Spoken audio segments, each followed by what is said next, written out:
It was a little bit off on where I thought it would close, but yeah, we peaked out above the implied move, fell back within it. Didn't really lose the downside supportive positioning, which I will say definitely has some bearing on tomorrow morning. Um, Bulls have 6640 calls that are open on the AM contract, which are like $10 above spot. That's not a lot of overnight movement, but we could get some. Also, we haven't retested this upside trend on ES. We keep kind of failing to retest it today, at least into the end of the day. So maybe that's kind of what they gun for, that 6,700 level. I will say that if this fails, like SPX 6330 overnight, like falls to 25 or 20, bulls are probably fucked on the AM positions, which could mean that a lot of delta pulls back in the overnight session. To the downside, I think like 66, 75, 80 is fairly supportive. Um, Losing that would be substantial. That would fuck shit up. Fuck yeah, my man. Nice.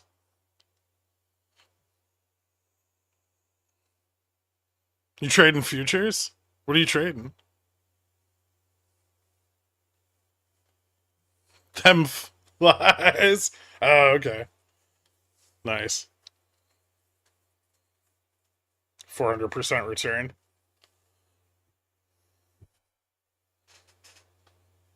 It is. It is, in fact, easy.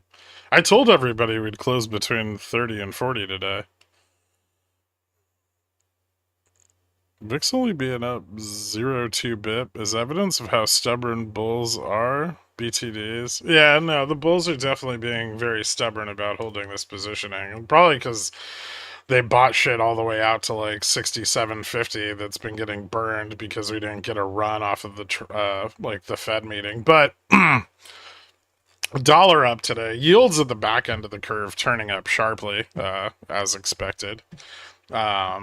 Those are probably going to continue to go up, I would imagine, especially if auctions continue to underperform.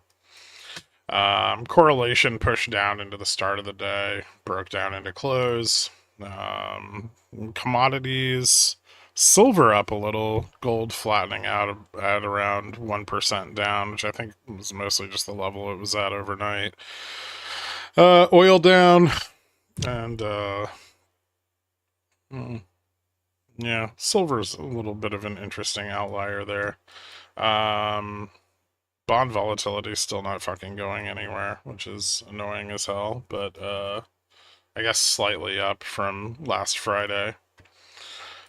Leverage on the back end of the carry picked up.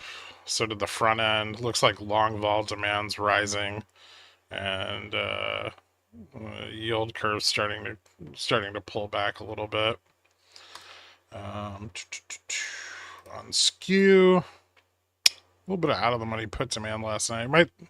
Might see more of a drop in skew uh, tonight, and you can check that in like 11 minutes if you want. Um, yeah, so that improvement in breadth really didn't do much for the equal weight SPX. Obviously like SPX, NQ, all up today, but Dow and Russell's still running like crazy, up 2.5%. Um, but I'm not really sure that there's all that much bullishness there. Hmm, interesting. I gotta look at that. Fed fund futures trimmed the March and June contract expectations. Expectations for the Jan contract stayed roughly flat. Probably need to wait for an inflation print before we see any improvement there. We got a little bit of steepening up to 54% on the 10-2 spread. And then I kind of want to look at this real fast. Oracle's still pulling back. Tesla lost some of its gains today. Oil underperforming. Consumer durable. Services retail trade. I will say that if we get a sell off in the next few days and it's tech heavy, I would probably expect tech to bounce back. Financials still aren't doing that well. Over the course of this week, yeah, we still have Nvidia and AVGO down pretty heavily. Health tech still not doing that well. Tesla's up almost 20% this week, which is insane. But yeah, I mean, tech still looks stable. Financials are bouncing back. I don't think they benefit from the rate cut as much as might be indicated by their performance the last 2 days. But we'll see. Again, getting really close to retesting that failed trend from before. Ugh, there we go. But not quite reaching it. I still have like a 6702 upside target from here, but tomorrow, I mean, mixed, right? I guess slightly bullish bias, but not great. Downside confirmed, still 6508. Although I think maybe if we lost 6551, that might be like a good signal that we are going to probably test like the 30.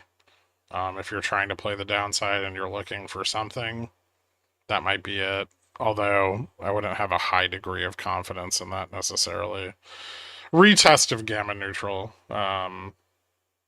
is obvious. Yeah, I would say a retest of gamma neutral is probably a better signal. That might be a little higher. Actually, let me look. I don't have today's, but I think, yeah, gamma neutral's at 65, 63. Yeah, it's about the same. So yeah, if you just want to focus on just the technicals, 60, 65, 51 breakdown from there would be the signal that you know, we can get a move further down, maybe into Vixpiration, which is next week. I think there's a good chance that we see some uptick in volatility. We got some uptick in 3-month vol today, but VIX itself was flat on the day. Some of that's just the pinning that we talked about overnight. Is VIX Sinus a normal indicator? Oh, I actually, hold on, because I don't even have that on here. I gotta reopen it.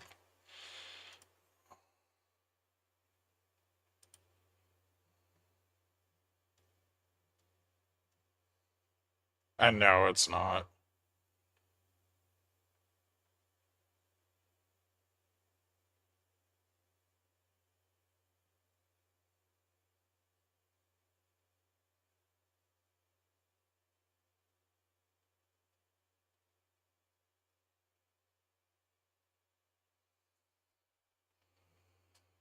Oh, there it is. There we go. Yeah, I mean, still vol shorts, right? They're not widening the spread at all. Like correlations aren't really dipping much, but they're still pushing. So they haven't. I would say they haven't given up yet. However, tomorrow comes with like a big loss in Delta, and with that drop in Delta, I mean, like it's not insignificant. I think as of yesterday's close, today didn't change it too much because we only went up 50 bips, but I think as of yesterday's close, the SPX is dropping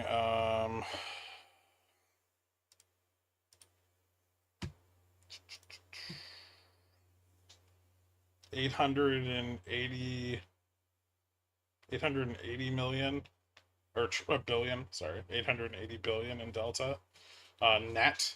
A lot of that in the money calls. So it's pretty significant. The October and November expiry is not really carrying a very significant amount of delta. And then the December expiry is the next highest. And that's honestly, that's not that crazy yet either.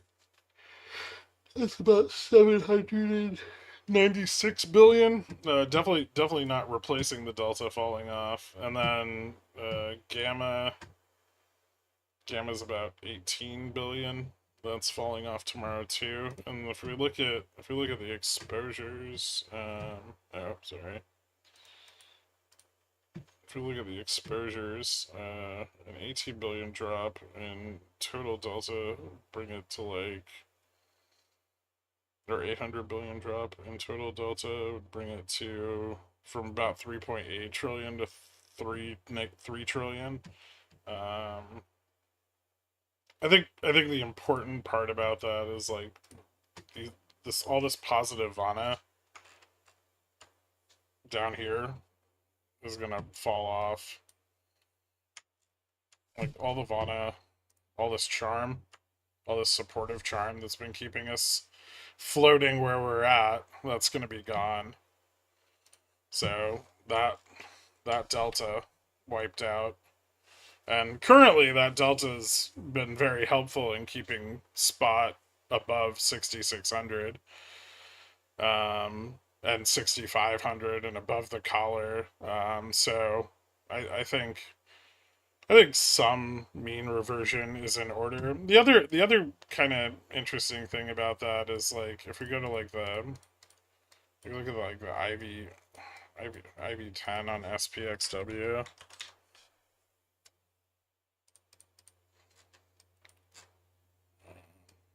Trim these a little so you can kind of see what's going on. Like if you look at these fucking HVs are so low relative to IV. And if we see historic vol start to move back up, especially on the 10-day, which is at 5.84, that might be a really good signal that like vol on the front end is going to get unpinned a bit. So keep an eye on that. Close over close. I mean, you want to pay attention to that HV level, especially with like skew kind of picking up a little bit on the 10-day. Iceberg calving gif. Yeah. There's actually quite a lot of event vol for tomorrow as well. That might be something else to watch out for. Although I'm not actually sure what data we have tomorrow. I think we just have nothing from the US. We have German PPI, British retail sales, some ECB speakers. Yeah. So this is just because it's quad witching, but yeah.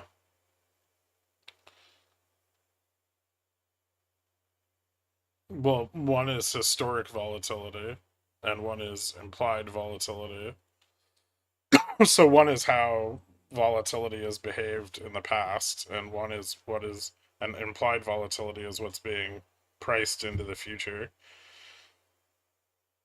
There's a spread between those values, and if that spread is positive, it's considered, the carry or the padding on short vol is considered positive. If that spread is negative, it's or well, that spread is negative, then there's no padding or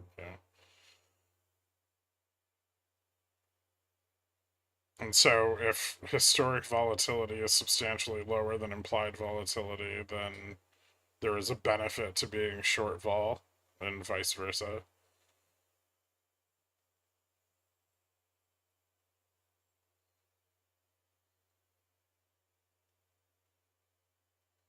Yeah, no problem. BOJ rate decision is tonight. I forgot about that.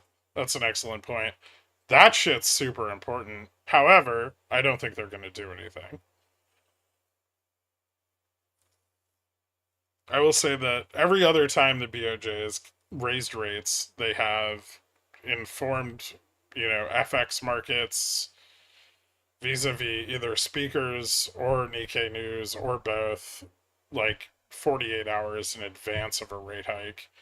Um, so, however, if they do, yeah, whoa, that could be a big fucking deal.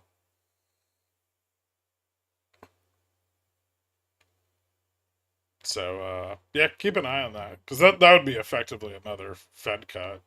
Well, kind of. Especially with leverage up today. Back Monday next week. I'll be back Sunday for the Sunday stream. I mean, I'm going to be back tomorrow. I just don't think I'm going to be back before market close.